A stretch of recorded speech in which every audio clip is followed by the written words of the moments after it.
Hey guys, Scrublord here, and welcome to another episode of Scrub Souls. In this episode, we're going to be taking an SL1 character. I've just killed Wolnir in the last episode. We're going to go down into the Smouldering Lake in order to get one chunk, maybe pick up a few other things, and then we're going to head towards the Dancer rather than Irithyll or the boss of this area. One of the problems we have here is that I've been playing the entire game with a fire broadsword. That is not going to work against the demon or the old Demon King boss, so we're going to need to get a different weapon, and we want a different weapon for the Dancer anyway. You can certainly kill the demon here if you want. I have switched out to a deep axe here, but I'm not even going to bother. There really isn't much point. I can't use his soul for anything. I'm just going to head for the next bonfire. When you get down into the Smouldering Lake, make sure you're running around and picking up all the drops. There are a lot of large Titanite shards down here that you really want. You're not going to be able to buy any until you get past Pontiff. So any you can pick up, and there are a lot in this area, is a good thing. Go ahead and use the rock trick to let the ballista destroy the big worm, because that'll give you an undead bone shard. We're really getting to the point where we don't need any more though, because you can only have so much health at SL1, so having a plus 10 flask doesn't really matter. You're going to get full health out of a single sip at plus 4 or 5. You don't have to kill Horus. It doesn't have any impact on Cirrus' questline, only Henri and Horus's questline. But if you want to, you can. He's really not that hard even at SL1. But you do absolutely want to come down here, because the second of these two crystal bugs has a chunk, and it's critical because you're not going to have any access to chunks until you get to Irithyll, and we're going to go ahead and try to get a plus 7 weapon and attack the Dancer here with this chunk. Go ahead and use the ballista to break out the floor that leads you to the next bonfire, and then come through this secret door and go down this long hall filled with slimes to get an Estus Flash shard. We're actually done with this area for now, since we don't have a good weapon that isn't a fire weapon. We'll go ahead and head back to the Firelink Shrine. Just make sure you have at least 12 large Titanite shards, and if you don't, you can farm them up down here. Before I go any further, I want to go ahead and make a hard save in case I regret my upgrades here. I can always go back. So I'm just going to copy my save files to a USB storage device, and I can revisit that if I make a mistake. Now this is a pretty critical part of my run. Some people do the game basically in order, using the upgrades that they have in order to kill Pontiff and Aldrich, and frankly I'm just not good enough. And if you're watching this because you don't think you can beat the game at SL1 either, you probably feel the same way.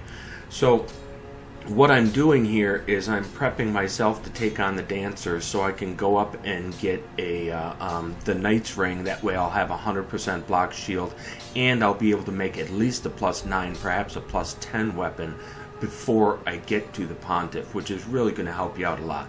At this point you should have 12 large shards and 2 chunks. If you only got the 1 chunk from Smouldering Lake, you need to go up to the Crows and drop a black firebomb, which you either picked up or you can get from patches, but drop them a black firebomb and they'll give you another chunk. That will allow you to make a plus 7 weapon, and in this case I go ahead and make a plus 7 deep battle axe, because deep is going to be a lot more effective against the Dancer. But I've never done it this way, and that's why I went ahead and made the save file. Okay, so we're ready for the boss. You should have 11 Estus flasks plus 5 at this point, or somewhere close to at least. And I am wearing fire-resistant gear. It's a mishmash of the Undead Legion and Fallen Knight, I believe.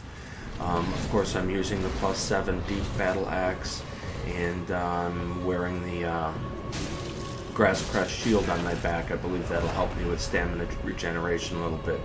The Dancer really beats me up here. This wasn't a very good fight.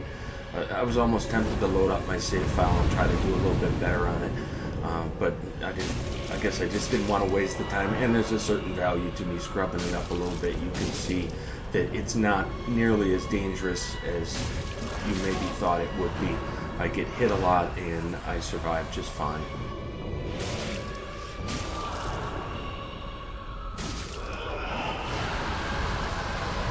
I probably don't have to tell you that the dancer gets quite a bit more dangerous in second phase, but try to stay aggressive. I mean, the longer you're in here, the more likely you are to die, so you know, just count on yourself having to try this several times. It's not going to be a first try for you if you've never done an SL1 before.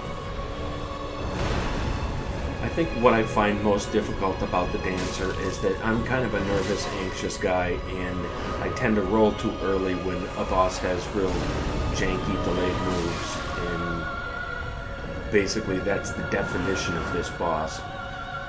I make that mistake twice where I try to punish the jump, and in the second phase, when it jumps, it's going to do a spin attack following it up. And I'm pretty lucky that I survived that. For my rings, I'm wearing Lloyd's sword and Lloyd's shield. You can buy Lloyd's shield from the Handmaiden with one of the ashes you've picked up.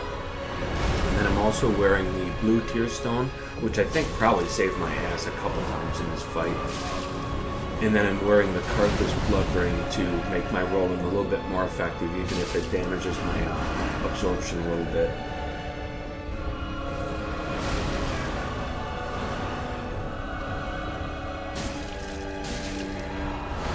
So that's going to be it for the dancer.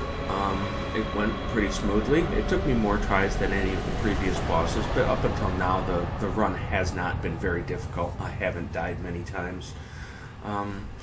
So leave a like and subscribe. Check back the next episode. I'll go ahead and go through Lothric Castle trying to pick up more large shards and chunks in order to get my weapons up even further, and then make a decision whether we go for Osiris Gundyr or go into Irithyll with a +9 weapon.